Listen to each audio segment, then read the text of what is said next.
बधाई हो आपको। बहुत कैसा लग रहा है? ये कैसा लग रहा है? अच्छा ही लग रहा है, कुछ अलग लग रहा है। आपको जितने मेडल मिले, ऑलमोस्ट 13 मिले ना? 13 मेडल्स प्लस 3 प्राइजेस, टोटल 16। अच्छा, अपना नाम बताओ। भव्या मल्होत्रा।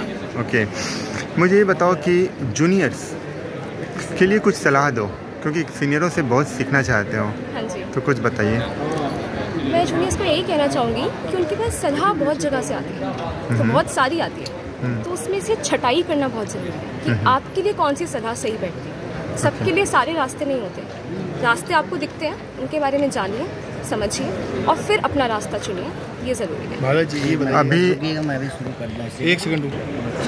एंड देन मेरी स्कूलिंग हुई दिल्ली में ही, पहले primary school, then I went to DAV public school sector 7 Rohini, and वहाँ पे 12th होने के बाद I came to IIT BHU Varanasi in 2020। 2 साल ऑनलाइन थे, उसके बाद यहाँ आके ऑफलाइन की पढ़ाई शुरू हुई, एंड देन आज वो 4 साल फाइनली पूरे हुए हैं इन 13 मेडल्स और 3 प्राइजेस के साथ। जरा मेडल दिखाओ। आप किस ईयर में बॉर्न हुए? अच्छा, ये पहले अभी शिक्षा मंत्री ने भी बोला कि जो नया शिक्षा नीति आया उसकी पहली जो है आप लोगों ने अचीव किया इस 4 सालों में। कैसा रहा ये नई शिक्षा नीति?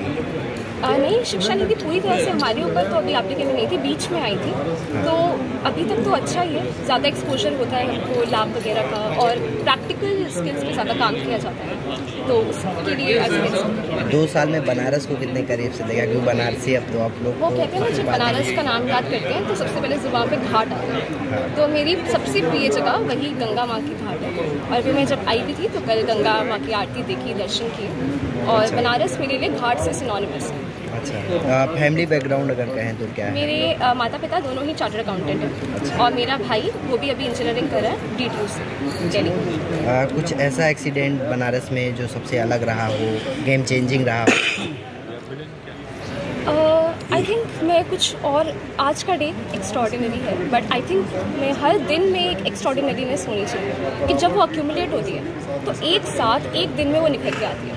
तो एज सच कोई बड़ा एपिसोड मैं ऐसे नहीं देखूंगी, मेरा हर दिन यहाँ पे बहुत ही अच्छा था और उसको मैं लेके आज जा रही हूँ। आगे क्या करना है, किस फील्ड में करना है? जरा सा ये एक बार भाभी इसको दिखाइए ना, इसको ये कितने हैं आप देखो, 13 हैं। अच्छा, एक लास्ट क्वेश्चन जो फर्स्ट ईयर में बच्चे आए हैं उनको कुछ वैसी मतलब सफलता के कुछ सूत्र बताओ। मुझे अपना टाइम याद है कि जब मैं आई थी तो मेरे पास बहुत सारे क्लब्स थे, बहुत सारी सोसाइटीज़ थी जहाँ पे काफ़ी कुछ हो रहा था, तो एक साथ सब जगह प्रेजेंट होना बहुत मुश्किल था, लेकिन मैंने कोशिश की कि मैं जितना पार्टिसिपेट कर सकूँ मैंने उतना पार्टिसिपेट किया, उतना एक्सपीरियंस गेन किया, और मेरे सेकेंड ईयर तक 40 से ज़्यादा inter college, national, international levels पे प्राइज़ आए थे। तो आई थिंक वो एक्सपोजर ने मुझे बहुत मदद की। जब मैं ऑफलाइन आई तो मैंने उस एक्सपोजर को यूज़ करके चीज़ों को समझा, एंड नॉट जस्ट लाइक क्योंकि डायरेक्टर्स मिला है तो it's not only for academics, it's also for को करिकुलर एंड ऑर्गेनाइजेशनल एक्टिविटीज़। तो उन सब में काम करके एक पूरा होलिस्टिक एक्सपीरियंस मिलता है जो आगे आपको लाइफ में हेल्प करता है। All the best. All the best. Sometimes it becomes difficult, it's uncertain, but in the end it all goes well. Good morning dear, एक बात बताओ, इतनी अच्छी उपलब्धि, आपको कितना गोल्ड मिला? मुझे 7 गोल्ड मेडल्स मिले हैं। ओके, जिसमें प्रेसिडेंट, हाँ इसमें एक प्रेसिडेंट गोल्ड मेडल भी है। मुझे ये बताइए जूनियरों के लिए क्या कहोगे?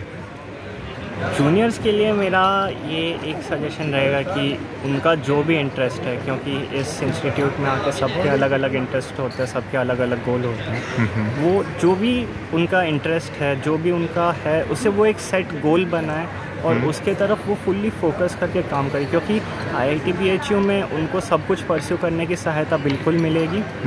वो सपोर्ट ले सकते हैं और एकदम सोच के, हेल्प लेके, काम करके उनके गोल को बिल्कुल अचीव कर सकते हैं। यही मेरा सजेशन है। Thank you and all the best.